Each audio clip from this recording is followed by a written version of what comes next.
If you have never gone through any difficulty in your life, don't think you're privileged. You're not privileged. Because you're setting up yourself for suffering. Once the karma runs out, the merit runs out, you will get it. And what doesn't come down that has gone up? What doesn't come down in samsara that has gone up?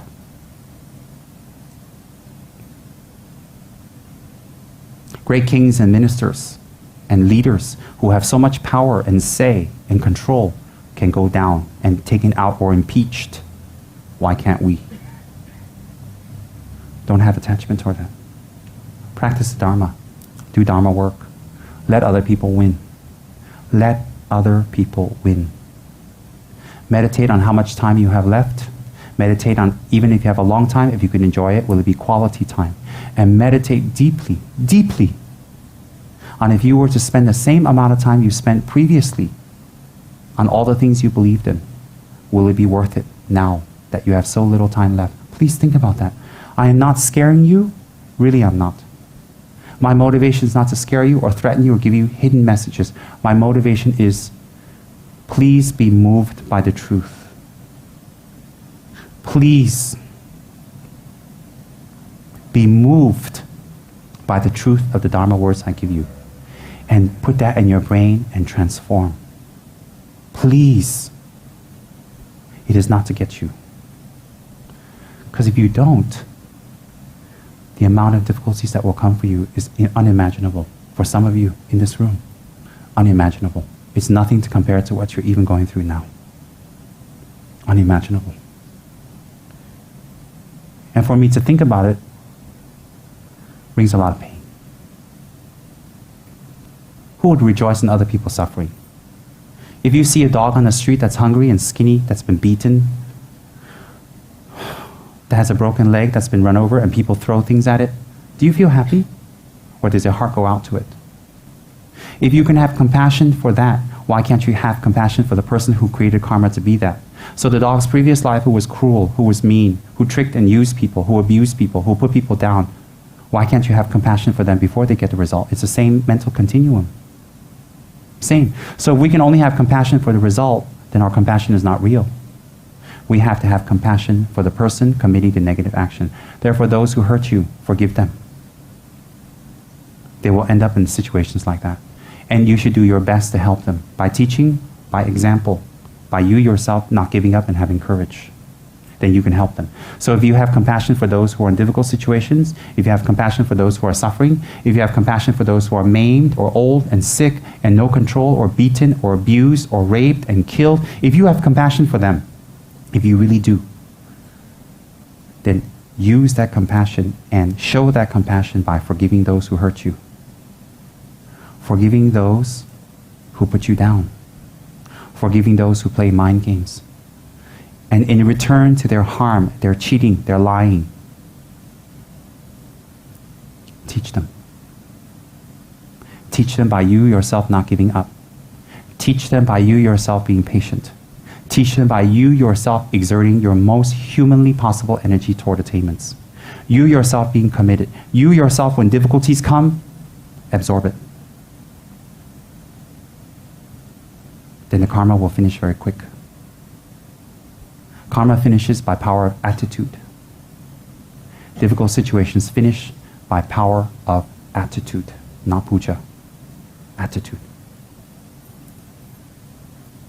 So therefore,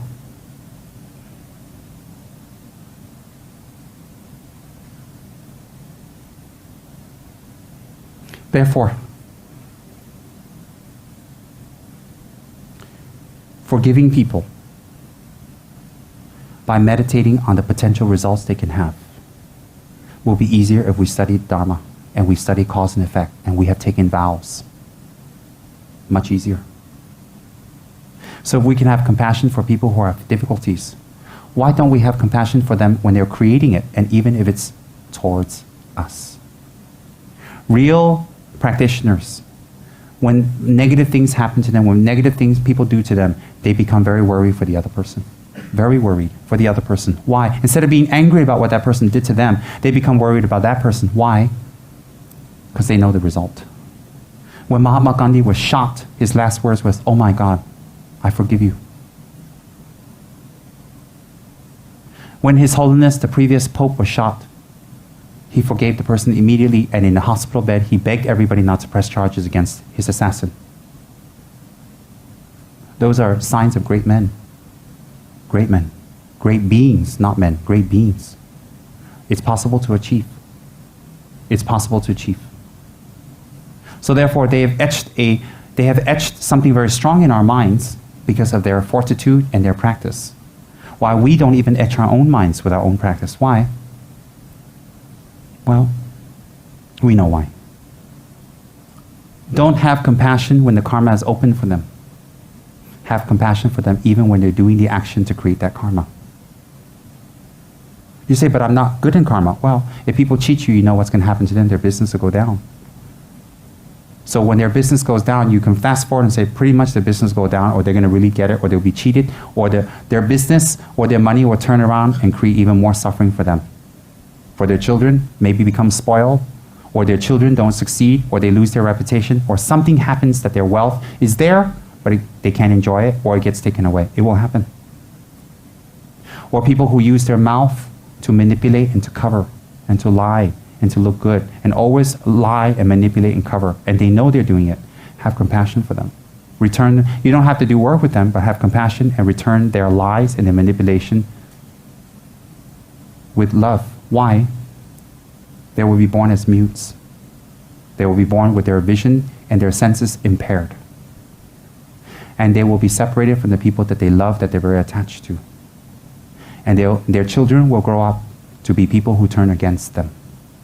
That result will come to them. So when you think about the result, when they even manipulate words towards you, you don't get angry anymore. You don't. Why? When that happens, who will rejoice? For those who use their mouth to manipulate others and twist things around back and forth, they will lose the people they love, and the very people they have given their energy towards will turn against them in the future. That is definite, unless the Buddha is wrong. For sure. And so all the energy they put into their kids or people they love, and all the sacrifice and all the time, it will end up in nothing. And they will suffer tremendously in their loneliness. Why? They're too old to do anything else already. But their children will turn against them. That is confirmed. In this world, isn't there many times where the parents are wonderful, the children turn against them? What do the parents do to have the cause of that? Similarly, those who are lazy and don't exert effort. Those who are lazy and don't exert effort.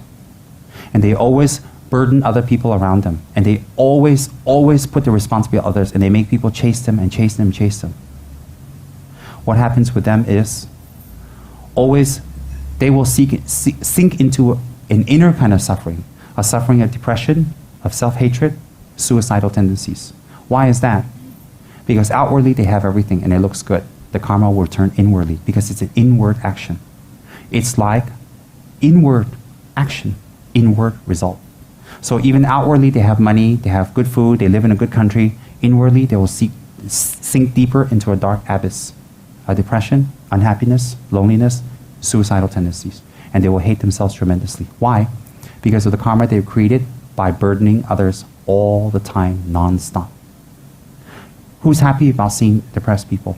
Who's happy about that? Who's happy about seeing people who are unhappy or depressed or sinking into depression or want to kill themselves? Certainly we're not. And we feel helpless. Even people we know they've done nasty things, we don't want them to kill themselves. That will come as a result.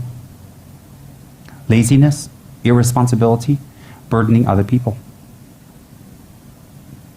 Burdening other people. Then, narrow-mindedness. Minds that are very narrow. Minds that cannot see another way, and minds that cannot apologize, minds that cannot say I'm wrong, or minds that need to be right or need to defend themselves and always protect themselves, always. They will suffer from extreme loneliness. They will be alone. They will have no one. They will be reborn in places where they are alone. They will be reborn in places where, why?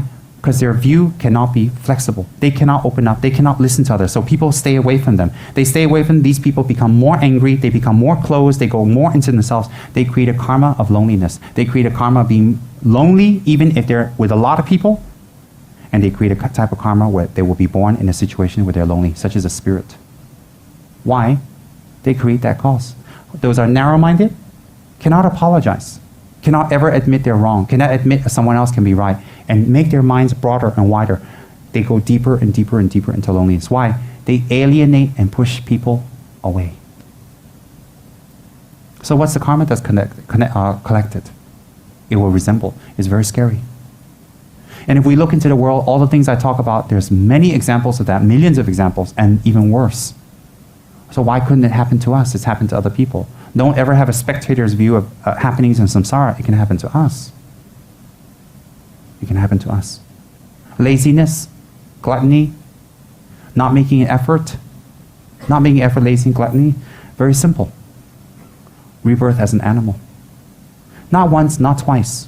Many, many, many times over. Because what are animals interested in? What are animals after? They want to eat and then find a den and rest and relax and not be eaten by another animal. And they're happy that eat, and then the waking days are spent foraging for food, and then the non-waking days are sleeping. And in fact, hoping to get fat so they can get through the winter. It's not good or bad. It's their instinct from many previous lives of gluttony, attachment, will be born as animals. Very strong. What are the other causes for it to become an animal? Killing, sexual misconduct, cheating. Very strong causes. Then how come so many causes to be animals? Because there are many types of animals. Many types. And when you take rebirth as an animal, the chances of coming out is very difficult, because animals, the kind of demerits they create are very strong. We may admire the king of the jungle, a beautiful lion with a mane of hair and a roar and golden eyes and powerful and stately with beautiful gait and fangs, and he is in charge. But actually everything good he got gives him the equipment to collect even more negative karma. So actually when we look at it from a wisdom eye, a lion is not very beautiful. A lion is given everything to collect more negative karma, to kill, to control, to maim, to harm. And every single week the animal's got to kill one, the lion's got to kill one animal, one fawn, one deer to survive. So if that lion lives for 10 years, 11, 12 years, National Geographic goes there and say, wow, survival of the fittest, that's great, that's fabulous, because that's all they know. But by Dharma views, you think, 52 animals a year they've killed, times that by 10 years. That's 520. Think about the karma. And some more after the lion eats it, he's quite happy. He rejoices on his own level. You think about that. So people on National Geographic say, wow, look, he survived and we came back, we tagged his ear, he's still alive, he's great, he's fabulous. I mean, that's what people think when they don't think a higher level, when you're on that base level, of course. But actually when you look at it, you go, it's not survival of the fittest, it's survival of the most evil karma. That's why people in the world who are born wealthy and have a lot of beautiful things and they have no effort, it's like the lion. They have more to collect more negative karma if their mind is not in Dharma. They're more beautiful. They have more money. They have more freedom. They have more education. So they have much more tools to do negative things if their mind is not enmeshed in Dharma. That's why I say teach your children Dharma. Don't just give them education. Don't just give them a good house and good food. It doesn't matter. They will live their own karmas. Believe it. Whatever you give them cannot be taken or remain, or is not guaranteed they can have it. Give them the Dharma and give them the method to collect merit and purify their karma. Then even if you give them nothing, they will grow super wealthy and super good. If you give them everything, they can go down. Or if you give them everything, they have the Dharma, they can keep it.